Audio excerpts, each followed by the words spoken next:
আসসালামু আলাইকুম, welcome to my Omar's blog. আশা করি সবাই ভালোই আছেন। যারা যারা আমার ভিডিও প্রত্যাহিক দেখেন, গত ভিডিওতে আমি আপনাদেরকে দেখাইছিলাম ম্যাচ থেকে আমি আমার নতুন বাসায় শিফট হয়েছি ইতালি দেশের মধ্যে। আমি যে বাসায় বর্তমানে আছি এই বাসার পাশে আমার সমুদ্র। তো আমি আজকে আপনাদেরকে সরাসরি সমুদ্র বিচটা আমি আপনাদেরকে দেখাবো সামনাসামনি।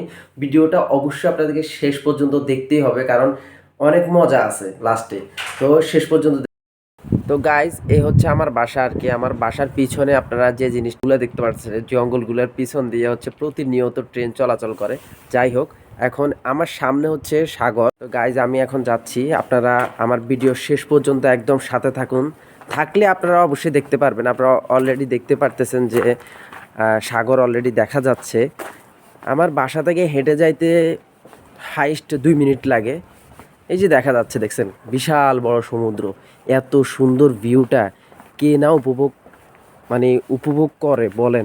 এখানে যারা আসে সবাই উপভোগ করে। আর এটা হচ্ছে একটা মেইন রোড আর কি। এটা হচ্ছে মেইন রোড। তো আমি এখন মূলত সাগরের দিকে যাচ্ছি, আপনাদেরকে দেখাচ্ছি, দাঁড়ান।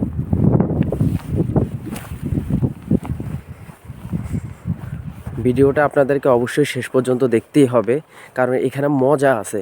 সামারের সময় এখানে অনেক অনেক পর্যটক থাকে, যেটা আপনাদেরকে বলে বোঝানো যাবে না। এখানে হাঁটাও যাবে না, এত পর্যটক এখানের মধ্যে। অনেক দেশ থেকে এখানের মধ্যে পর্যটক আসে, ইতালির বিভিন্ন প্রান্ত থেকে। এখানের মধ্যে শুধু সমুদ্রের মুহূর্তগুলো উপভোগ করার জন্যই মূলত এখানে পর্যটনরা আসে। তো দেখেন, এখানের মধ্যে সব কিছু কিন্তু করে রাখছে। এখানে বেশ কিছু রেস্টুরেন্ট আছে, এগুলো আপাতত বন্ধ। এখানে সিরিয়ালে কয়েকটা রেস্টুরেন্ট আপনারা দেখতে পারতেছেন।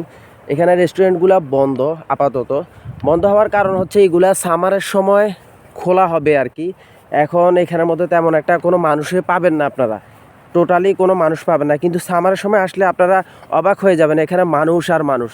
দেখেন, সমুদ্রটা আপনাদেরকে উপভোগ করানোর জন্যই মূলত সামনাসামনি দেখানো আর কি। ধরেন আমি আমার বাসা থেকে যখন বের হই, তখন সামনাসামনি সমুদ্রটা পড়ে। বিকালের সময় স্পেন্ড করা যায়। তবে সবচাইতে দুঃখজনক ব্যাপার হচ্ছে এখন তো শীতকাল, প্রচণ্ড শীত থাকে এবং কি বাতাস থাকে। আজকে একটু ওয়েদারটা খুবই ভালো আছে, দেখেন সূর্য আছে, আলো আছে।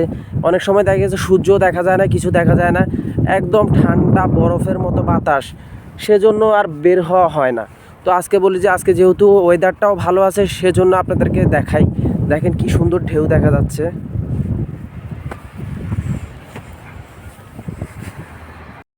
তো গাইজ, অলরেডি আমি সাগরের পাড়ে চলে আসলাম। তো এখানের মধ্যে মনে করেন অনেক মানুষ আসে বিভিন্ন মুহূর্ত উপভোগ করার জন্য। এখনও আসে, তবে বেশি না, খুব কম সংখ্যক মানুষ এখানে হাঁটে। দেখেন সাগরের যে ঢেউয়ের আওয়াজটা, আমার থেকে খুব ভালো লাগে জিনিসটা। দেখেন, আপনাদেরকে দেখানোর চেষ্টা করি। আমার পিছনে পুরাটা সাগর, এবং কি আমাকে ক্লিয়ার দেখা যাচ্ছে আর কি। কারণ হচ্ছে আমার অপোজিটে হচ্ছে সূর্যটা। আর সবচাইতে মজার ব্যাপার হচ্ছে যে এখানে যখন সূর্যটা উদয় হয় তখন আপনি দেখতে পাবেন, কিন্তু সূর্যটা যখন অস্ত যায় তখন কিন্তু অন্য সাইড দিয়ে যায়। এই কারণে আর কি উদয়টা দেখতে পাবেন, অস্তটা দেখা যাবে না।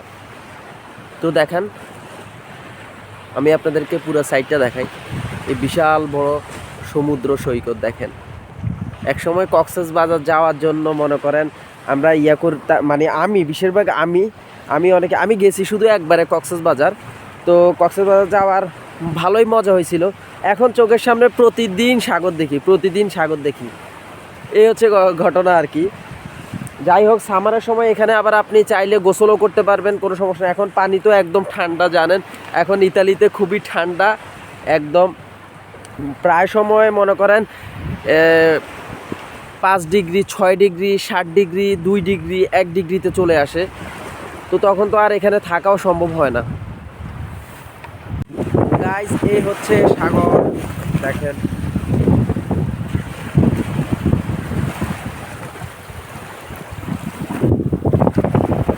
ওই যে একটা নৌকা দেখা যাচ্ছে, দেখেন কত সুন্দর।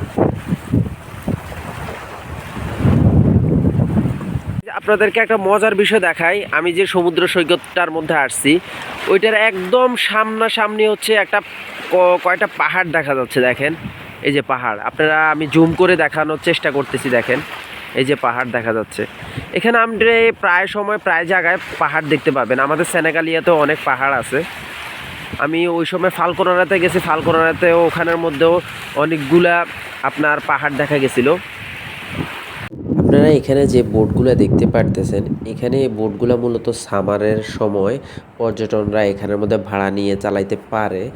আর এখানের মধ্যে বিভিন্ন জায়গায় আপনারা ছোটদের জন্য খেলনা, বড়দের জন্য খেলার মাঠ অথবা ফুটবল, বাস্কেটবল সব কিছুর ব্যবস্থা আছে এখানের মধ্যে। তাদেরকে আমি বলেছিলাম যে আমার বাসার পিছনে রেলগাড়ি চলে, তো দেখেন এই মালবাহী মনে করেন গাড়িগুলো নিচ্ছে, রেলগাড়ি দেখেন এই যে। তো গাইজ আমার পিছনে তো সমুদ্র দেখতেই পারতেছেন আপনারা, কিন্তু আমার অপোজিট পাশে আমার বাসা দেখতে পাবেন আপনারা। এই যে পিছনে যে বাসাটা দেখা যাচ্ছে এটা হচ্ছে আমাদের, ওই যে পিছনের বাসাটা হচ্ছে আমাদের। সকালবেলা যখন ঘুম থেকে উঠে দাঁত ব্রাশ করা যাবে এখানে দাঁড়াই দাঁড়াই, সবচাইতে মজার বিষয় হচ্ছে এটা। মানে এই সমুদ্রের দৃশ্যটা উপভোগ করা যাবে, এই হচ্ছে ঘটনা। যাই হোক, আজকের ভিডিও এই পর্যন্ত। আমি আপনাদেরকে সাগরটা দেখানোর জন্য, উপভোগ করানোর জন্যই মূলত আজকের ভিডিওটা করলাম আর কি। যে আমার বাসার পাশে হেঁটে আসতে 1.5 মিনিট থেকে 2 মিনিট লাগে হেঁটে আসতে। তো সেটা আপনাদেরকে দেখানোর জন্যই মূলত আজকের ভিডিও করা। ভিডিওটি ভালো লাগলে বেশি বেশি করে শেয়ার করে দিবেন এবং কমেন্ট বক্সে অবশ্যই জানাবেন আপনাদের থেকে কেমন লেগেছে। আমার ইউটিউব চ্যানেল অবশ্যই সাবস্ক্রাইব করবেন আর আমার পেজটি ফলো দিয়ে সাথে থাকবেন। সবাই ভালো থাকবেন, সুস্থ থাকবেন। নতুন ভিডিও নিয়ে আপনাদের সাথে আবারও দেখা হবে। সবাইকে আসসালামু আলাইকুম, আল্লাহ হাফেজ।